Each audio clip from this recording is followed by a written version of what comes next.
Hello and welcome everyone to Aviatrix Deep Dive with Saad. In today's session, I'll be discussing about the hybrid cloud connectivity for AWS. There are two major ways you can connect your on-prem to AWS environment. The first one is the private circuit, and then the second one is using the public circuits. So when I'm saying your on-prem, basically I mean your data center, your branches, your partners, it could be anything. Now, in private circuits, there are a number of ways. For example, with standard encryption, without any kind of encryption, and high performance encryption. Same thing in the public circuits as well, with standard encryption and also with high performance encryption. All right, so let's talk about all those areas in detail. So the first one is with the standard encryption using the private circuits. So when I'm talking about the private circuits, basically these are all using the AWS Direct Connect, or in short, DX. I'm going to be using a lot of acronyms, so let's get acclimated with those acronyms. So VGW is AWS VPN Gateway, TGW is AWS Transit Gateway, DX is going to be the Direct Connect. VIF, whenever I'm going to talk about the VIF, is basically means virtual interface, right? So there will be a private VIF, there will be a transit VIF, and public VIF. So, all right, so let's draw out an architecture so it will be easier for us to understand. On top, I have two VPCs. It could be hundreds of VPCs connected to the Aviatrix Transit, or these are called spoke VPC. In spoke VPC, we are going to have spoke gateways. And then in transit VPC, we are going to have Aviatrix transit gateways. These gateways will be attached to the spoke gateways. I'm only showing two connections, and you know it already that it's using the active mesh, which basically means the four connections coming from each VPC. Now, we are going to draw a on-prem environment over here as well. The on-prem has the WAN router, and it is going to be connected to the cloud environment, basically your transit VPC. You do have a direct connect because the first architecture which we are discussing is the private connectivity. There are a number of ways you can connect your DX to the AWS native construct over here. We are going to use a VGW, which is the VPN gateway, AWS VPN gateway, in attached mode. So this VGW is going to be attached to this transit VPC. In order for us to build the connectivity between the transit gateways and then the WAN router, we wanted to make sure that we do have the route. For example, if this guy is 192.168, we wanted to make sure we can get to 192.168. VGW knows about this 192.168 because of the BGP adjacency which they have to build between each other. And this router is going to advertise its connected interfaces, while the VGW is going to advertise the CIDR of this transit gateway, right? So this WAN router knows about the private IPs of the transit gateways, but at this time, the transit gateway does not know anything about the 192.168, which is the connected interface of this WAN router. How are we going to do it?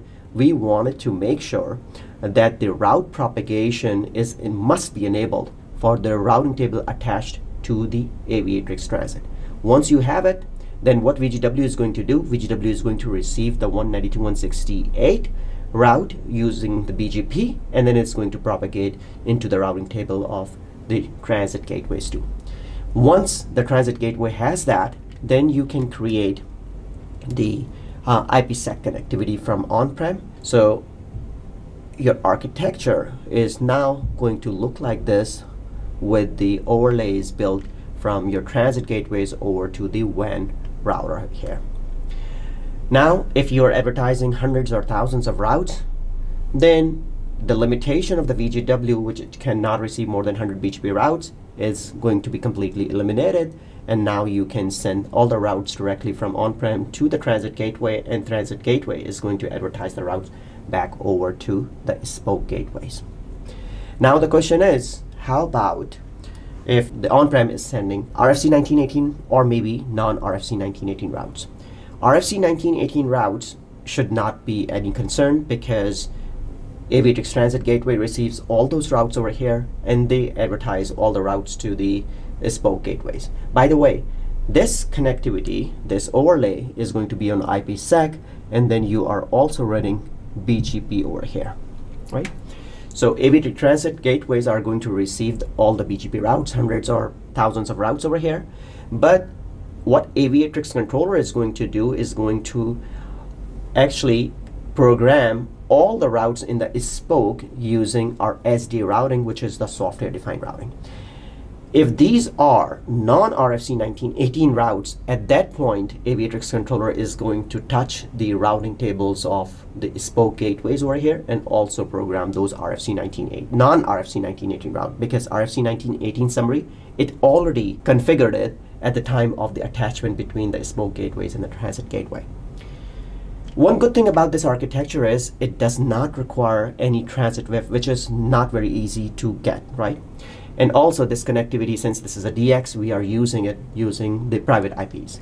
So the WIF which we are using here, it's a private WIF or private virtual interface. So what if a customer wants to have higher throughput in this kind of architecture?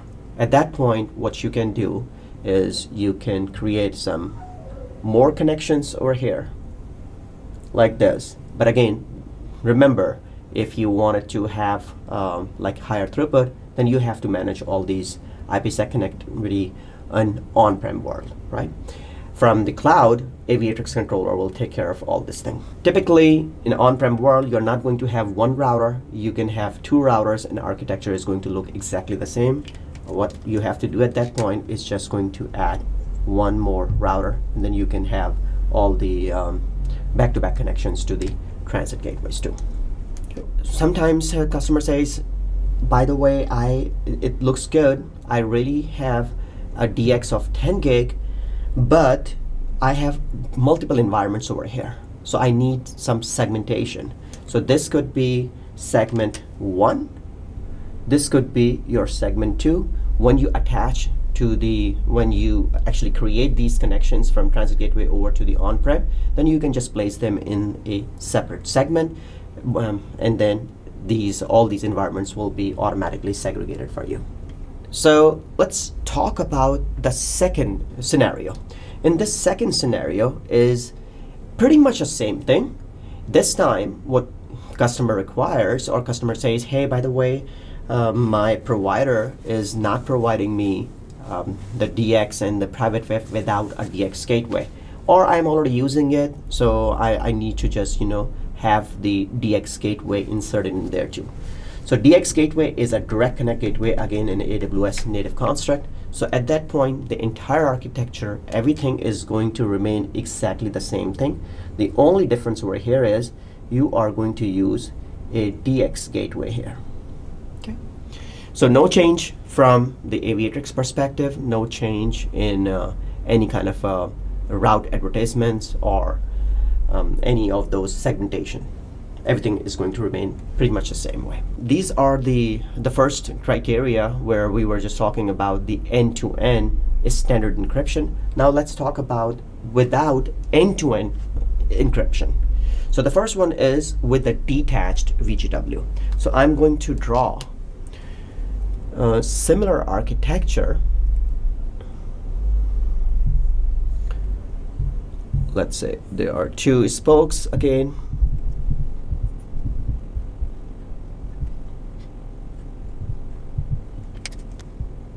All right, so as you can see, the architecture is a little bit different this time because this VGW is detached. It's not attached anymore.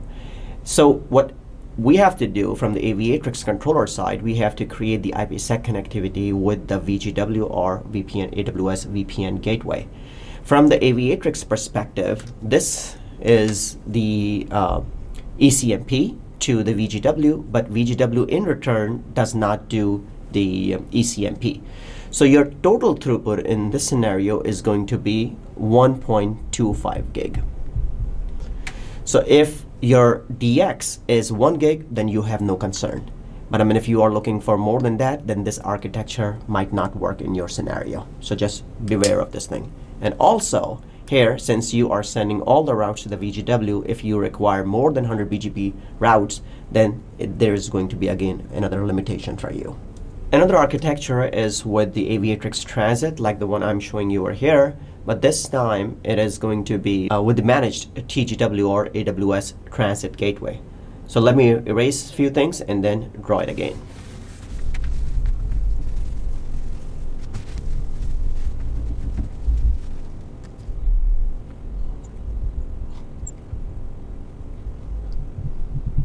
All right, so in this architecture, the customer's end device is either incapable of doing the IPsec and they require more than 10 gigs, or maybe they don't just want it to manage the IPsec at all.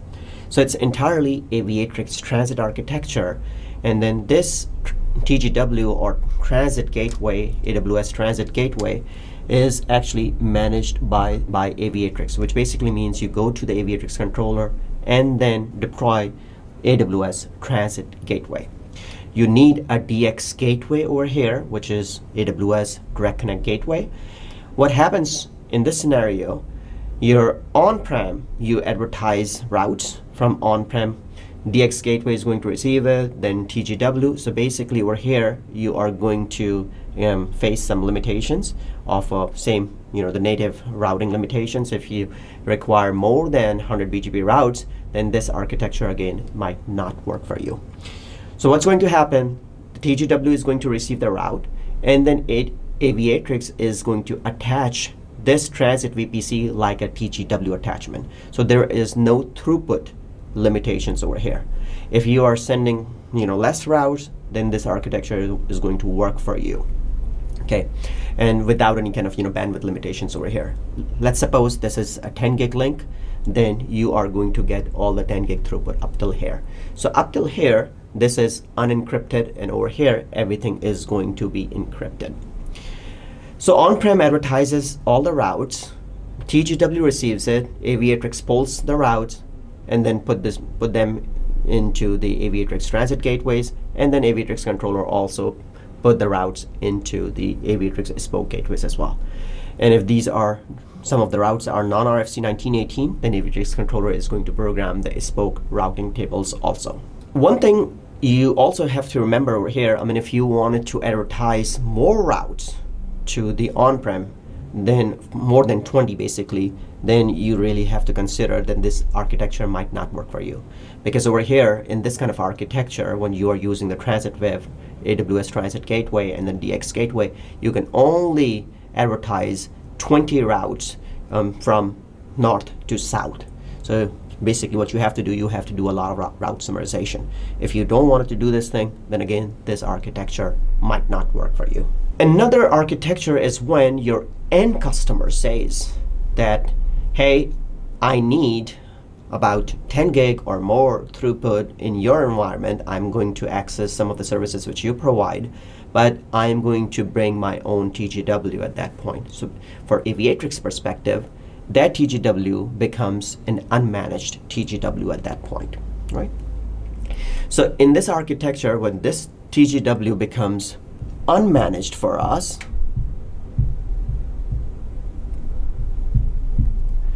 what are the options at that particular point, right?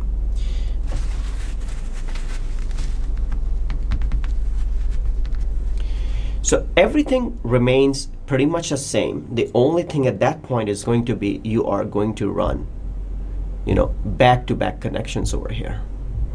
Okay, I'm showing you only 4, but this could be 8, 10, it could be many connections, depending on how much throughput do you require.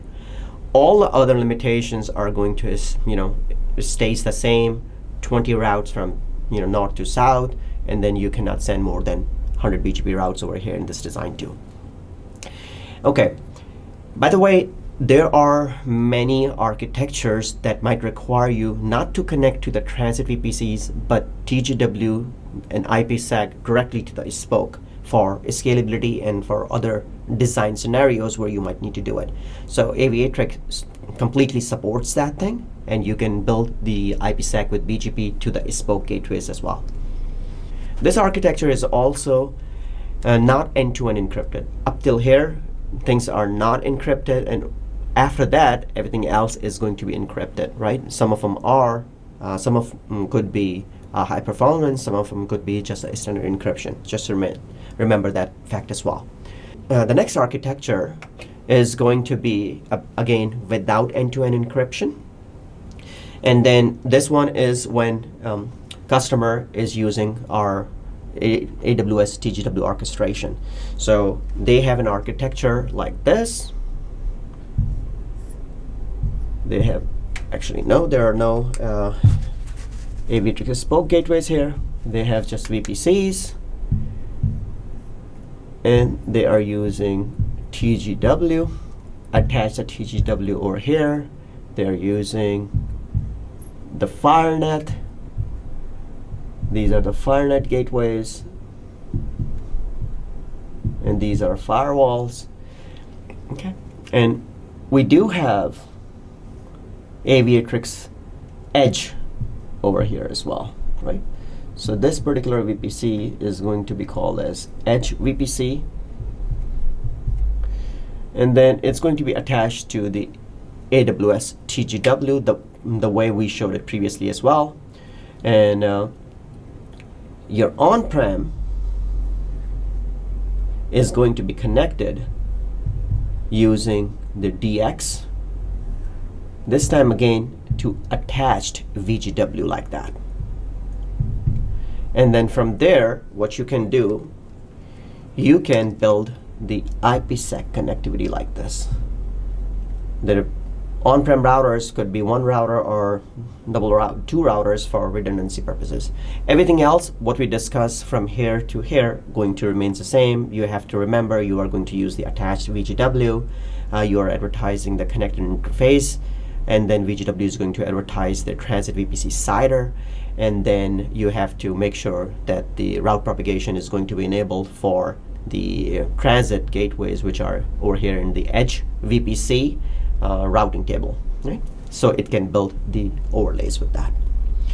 All right, so that's another architecture that is also possible.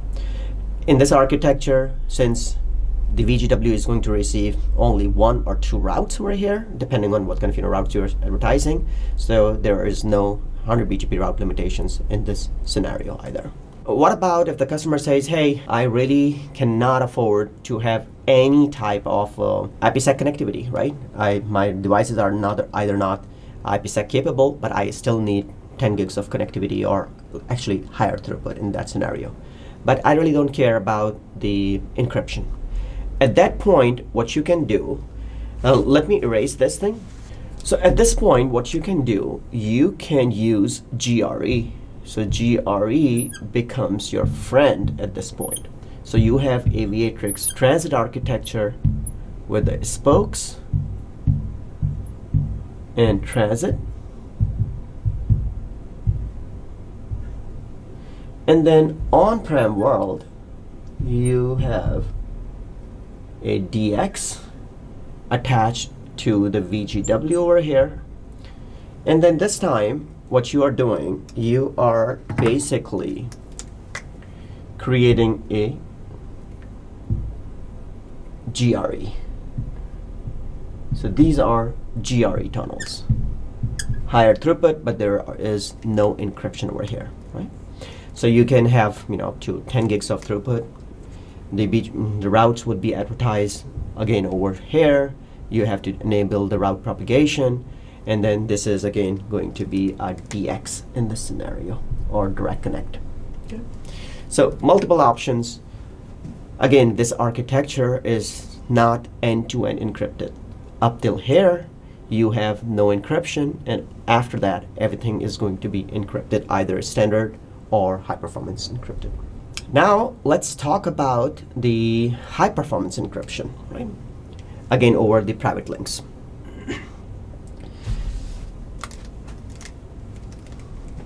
So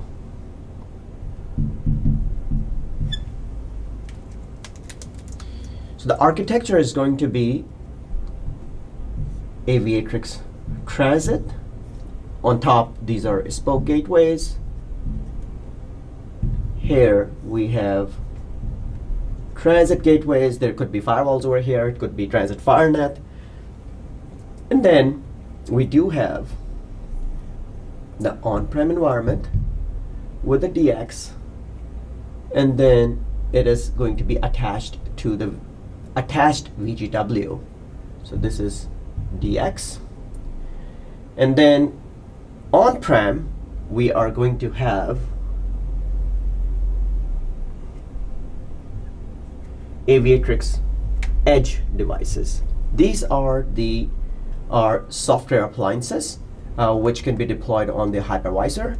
And from there, what you are going to do, you are going to build the IPsec tunnels.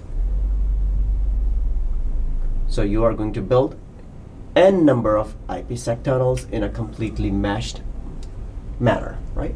So basically, you don't have to manage any of these tunnels over here, either on-prem or cloud. So you are bringing the cloud model, the operations control, management, all those models to your on-prem world.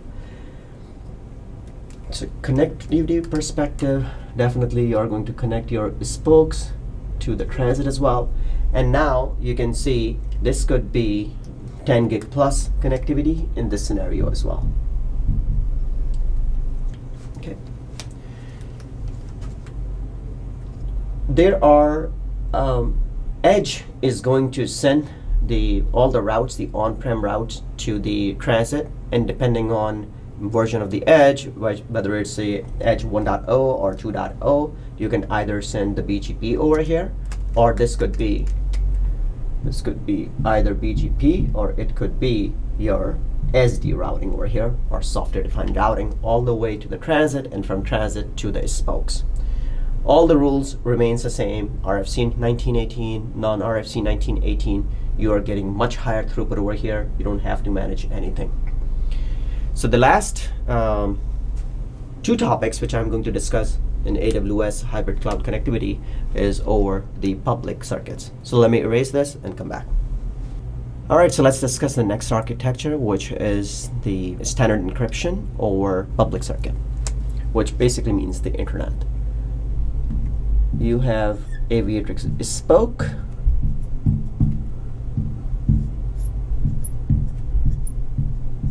and you do have Aviatrix transit VPCs over here. You attach the spokes to the transit, and then on-prem you have WAN router over here.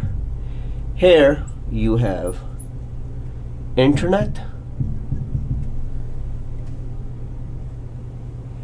and definitely you are going to have the connectivity using the IGW over here, right? Now, what you can do, you can create, since everything is going to be the public IP this time, so transit gateways has public IP or EIPs, your WAN router should have a public IP, and then what you are going to do, you are going to create the overlays like that. So again, since this is everything is over the internet, there is no transit or public WEF, anything like that, and then this is going to be your IPsec connectivity, and it could be depending on what kind of how many routers you are going to use, it could be up to 5 gigs of throughput if you are using 2 routers. So if I wanted to do something like this and that. Okay. So the BGP routes are going to be advertised to the transit, and then the controller is going to do the SD routing, and then the programs the spoke routes. Pretty much the same thing that we discussed last time too. You can also do HPE over internet too. So when we are going to do the HPE over internet, the architecture is, the top architecture is going to remain the same. I'm not going to draw the gateways this time, right? The on-prem routers, the WAN routers over here, are here. And then what you are going to do, you are going to use the Aviatrix edge devices in the on-prem world. Since everything is on the internet, right? So basically we are going to utilize the public IPs. At this point, you wanted to make sure that when we are building the IPsec connectivity, there should be some NAT created for the Aviatrix edge devices on your WAN router. Once you have done all that, what you need to do, you just need to build the connectivity from the controller. Oh, I'm sorry, it should be here. And we can build n number of tunnels over here depending on the size of the transit gateway. So if your internet connection is, I don't know, 5 gigs or whatever, then you can actually get a lot more throughput. So it's going to become your high performance encryption. All these tunnels over here these are all self-managed, so you really don't have to worry about that at all. And IPsec connectivity, the BGP is over here, again, same thing, whether it's going to be running the BGP or SD routing over here, depending on the edge version, whether it's 1.0 or 2.0. So your throughput, again, totally depends on your internet speed, what internet speed you have. That's all I have for today's session. In the next session, I'll be discussing about hybrid cloud connectivity for the GCP.